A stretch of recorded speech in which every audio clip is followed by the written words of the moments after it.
ওম শান্তি ২৪ ফেব্ৰুৱাৰী ২০২৫ সাকাৰ মহাবাক্যৰ সম্পূৰ্ণ হোৱাৰ কথা।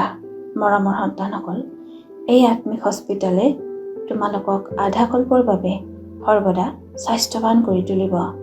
ইয়াত তোমালোক দেহী অভিমানী হৈ বহা।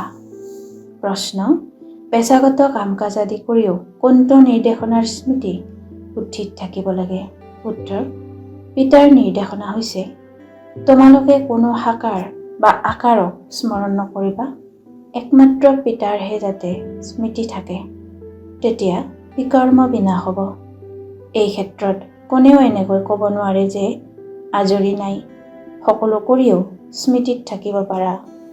अच्छा मीठे मीठे सिक्के लगे रुहानी बच्चों पे रुहानी बाप व दादा का याद प्यार और गुण वाली मीठे मीठे रुहानी बच्चों पे रुहानी बाप की नमस्ते। ধাৰণাৰ বাবে মুখ্য সাৰ ১. ৰূপ বসন্ত জ্ঞানী যোগী হৈ মুখেৰে সদায় জ্ঞান ৰত্ন উচ্চাৰিত কৰিব লাগে, অতি অমায়িক হ'ব লাগে। কেতিয়াও পাথৰ অৰ্থাৎ কটু বচন উচ্চাৰিত কৰিব নালাগে। ২. জ্ঞান আৰু যোগত তীক্ষ্ণ হৈ নিজৰ আৰু আনৰ কল্যাণ কৰিব লাগে, নিজৰ উচ্চ ভাগ্য গঢ়ি তোলাৰ পুৰুষাৰ্থ কৰিব লাগে, অন্ধৰ লাখুটি হ'ব লাগে। বৰদান: সন্তুষ্টতা দ্বাৰা সকলোৰে পৰা প্ৰশংসা প্ৰাপ্ত কৰোঁতা সদায় প্ৰসন্নচিত্ত হোৱা। বিস্তাৰ: সন্তুষ্টতাৰ চিন প্ৰত্যক্ষ ৰূপত প্ৰসন্নতা দেখা দিব, আৰু যি সদায় সন্তুষ্ট বা প্ৰসন্ন হৈ থাকে তেওঁক প্ৰত্যেকেই প্ৰশংসা অৱশ্যেই কৰে। গতিকে প্ৰশংসা প্ৰসন্নতাৰ দ্বাৰাই প্ৰাপ্ত কৰিব পাৰে। সেইকাৰণে সদায় সন্তুষ্ট আৰু প্ৰসন্ন হৈ থকাৰ বিশেষ বৰদান নিজেও লোৱা আৰু অন্যকো দিয়া। কিয়নো এই যজ্ঞৰ অন্তিম আহুতি হৈছে সকলো ব্ৰাহ্মণৰ সদাকালৰ প্ৰসন্নতা।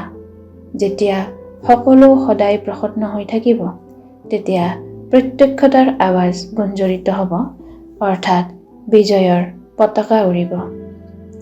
শ্লোগান: হীৰা হৈ হীৰা হোৱাৰ খবৰ দিয়া মানেই হীৰক জয়ন্তী উদযাপন কৰা।